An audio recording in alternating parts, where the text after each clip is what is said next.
Kyrie eleison, Kyrie eleison, Kyrie eleison, Kyrie eleison.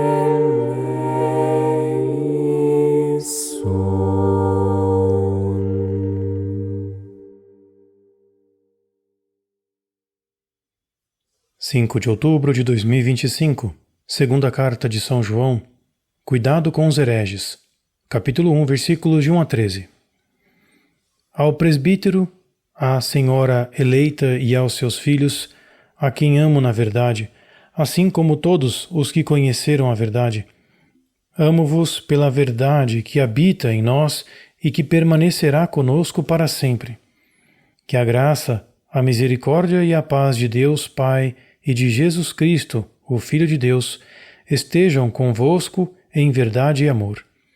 Fiquei muito feliz por ter encontrado entre os vossos filhos aqueles que caminham na verdade, de acordo com o mandamento que recebemos do Pai. E agora peço-te, Senhora, não como se estivesse a escrever um novo mandamento, mas aquele que temos desde o início, que nos amemos uns aos outros. E nisto consiste o amor, em vivermos de acordo com seus mandamentos. Este é o mandamento que ouvistes desde o princípio, que andemos no amor. Porque surgiram no mundo muitos sedutores que não confessam que Jesus Cristo veio em carne. Esses são os sedutores e os anticristos. Cuidem de vós mesmos, para não perderem o fruto do vosso trabalho, mas receberem a recompensa completa.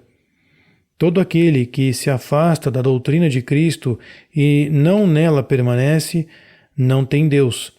Mas aquele que permanece na doutrina tem o Pai e o Filho.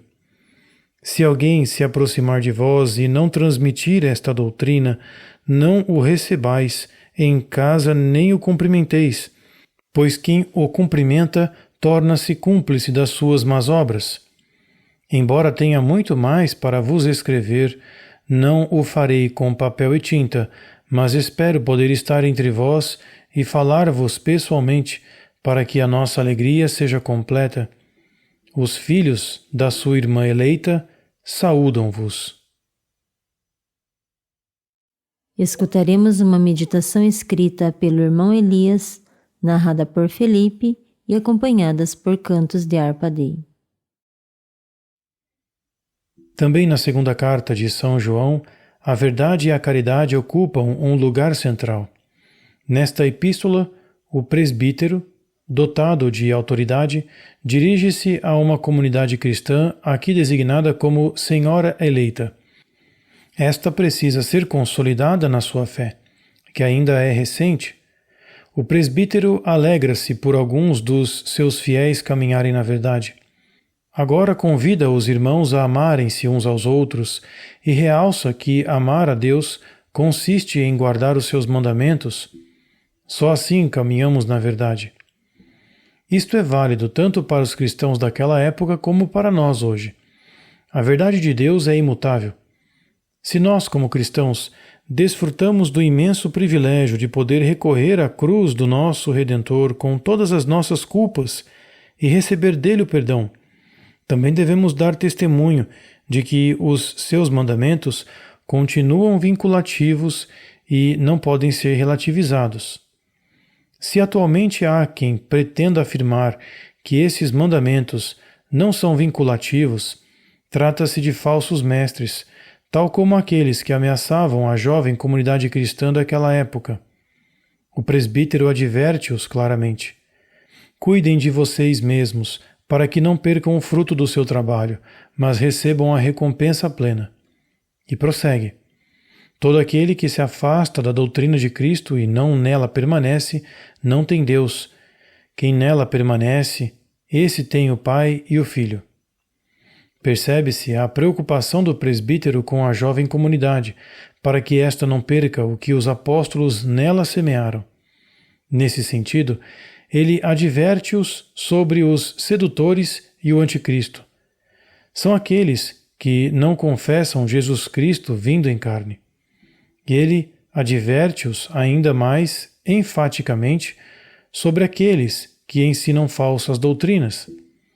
Se alguém vier ter convosco e não transmitir esta doutrina, não o recebam em casa nem o cumprimentem, pois quem o cumprimenta torna-se cúmplice das suas más obras.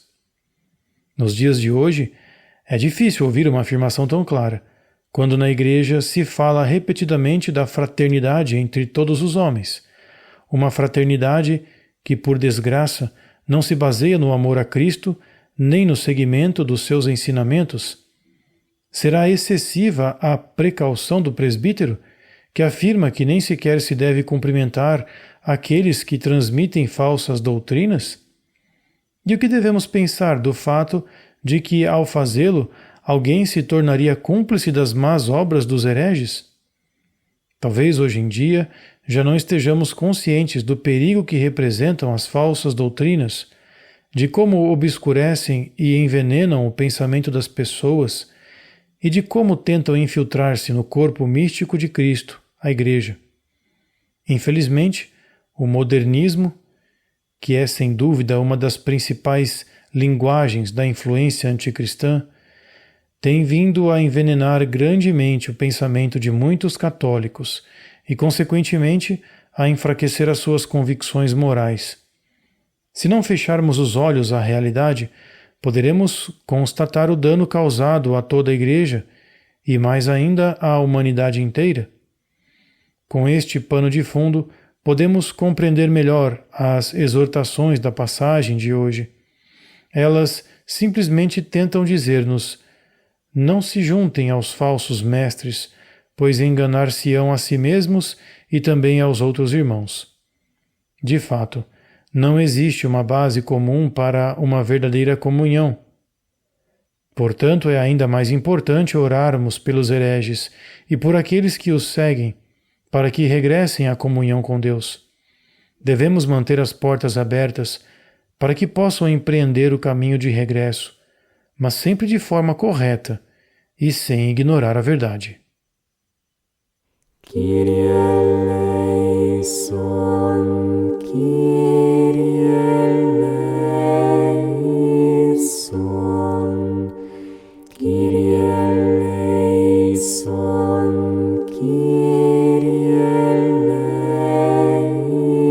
eleison, Kyrie